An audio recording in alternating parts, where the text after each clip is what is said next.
E assim, os leigos tendem a crer que filosofia só trata das grandes questões da humanidade. E no Tubaína não é assim, você sempre traz temas do cotidiano. Como que se dá essa aproximação? Sim, a filosofia tradicional, ela tem essa imagem, né, de que ela é muito complicada, a linguagem é inacessível, você tem que ser extremamente inteligente para poder dar conta daquela erudição toda.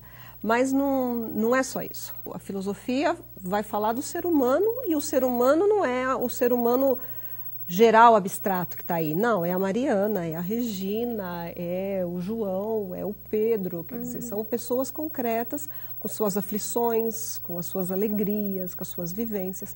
Então, dá para fazer uma aproximação, sim, claro que exige um pouco de flexibilidade, eu acho, né, de você partir de um conjunto de teorias tão abstratas, né, e pensá-las em você. Né, como que isso está refletindo, como isso está sendo em você na hora que você está participando do Tubaína.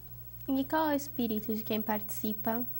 Aí eu acho que é o espírito de participar, né, de participar mesmo, de estar atento, de refletir, de fazer perguntas. É o espírito de quem quer saber, de quem está livre dos preconceitos, livre das amarras e quer estar solto para poder compreender-se a si mesmo.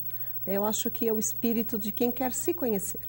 O Sócrates diz, né, conhece-te a ti mesmo, é bem o espírito de quem participa lá, que quer conhecer a si, quer saber de si pela mediação de Platão, pela mediação de Nietzsche, do pensamento desses filósofos, dessa sabedoria que eles nos trouxeram.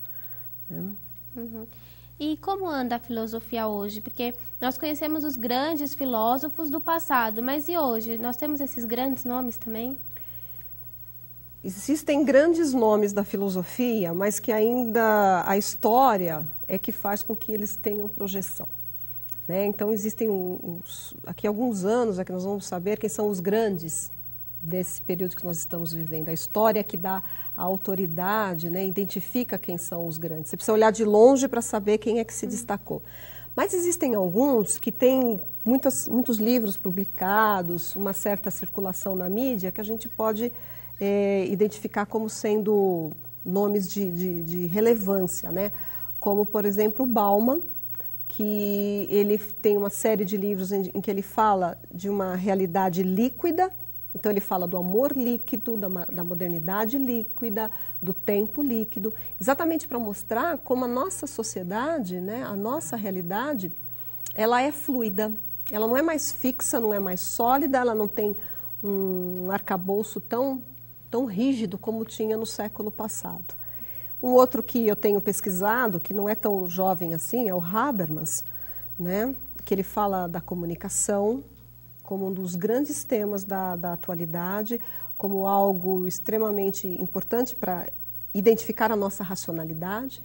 Né? Nós somos racionais porque nos comunicamos, e ele tem também uma obra imensa. E os dois estão vivos, né? Eles são filósofos contemporâneos, atuais. Uhum.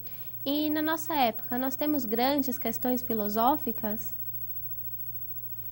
Eu tendo a pensar que as grandes questões filosóficas foram colocadas pelos gregos, né? E que depois foram refeitas e refeitas e refeitas.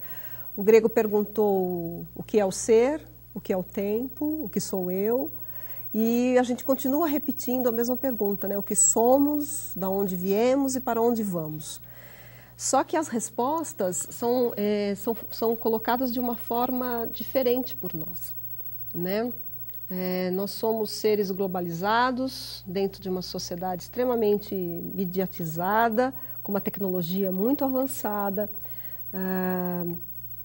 mas eu tendo a pensar que as questões essenciais, elas permanecem. As questões principais do espírito humano, elas ainda continuam, só que de um outro contexto, né? Nós perguntamos quem somos nós nesse contexto globalizado, tecnológico e da mídia. Nós perguntamos ainda para onde nós vamos, né? Qual é o nosso futuro, qual é a responsabilidade que nós temos pelo futuro. E nós ainda perguntamos de onde viemos, né? E se os gregos disseram, nós viemos da água, viemos do fogo, nós dissemos assim, nós viemos do Big Bang. Então, as respostas, elas mudam um pouco, mas as grandes questões ainda permanecem. E cada indivíduo que surge novo nesse mundo, ele também vai fazer as mesmas questões. Ele vai perguntar quem eu sou, qual é o sentido da minha existência no mundo, né? Por que eu existo, por que eu vivo, qual que é a finalidade da minha vida. Então, eu acho que as grandes questões de hoje ainda continuam sendo as grandes questões que os gregos colocaram. Só muda o contexto. Muda o contexto. E mudam os indivíduos que as fazem, né? Então, outras pessoas acabam fazendo as mesmas perguntas.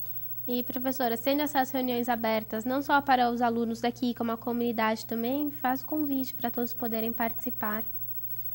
Então, eu gostaria de convidar todo e qualquer um que quiser participar do Tubaína.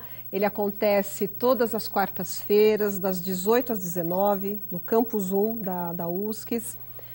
O primeiro encontro será no dia 18 de março e é comigo, eu faço a inauguração desse Tubaína 2009, onde eu vou falar sobre o tempo, né? O que é o tempo a partir daquela música Tempo, Tempo, Tempo, né?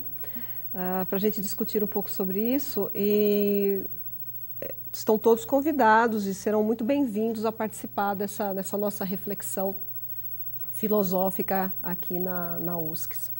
Professora, muito obrigada pela sua presença. Eu que agradeço o convite para poder participar aqui do Tela Universitária. Nós vamos agora a um breve intervalo. Continuem conosco.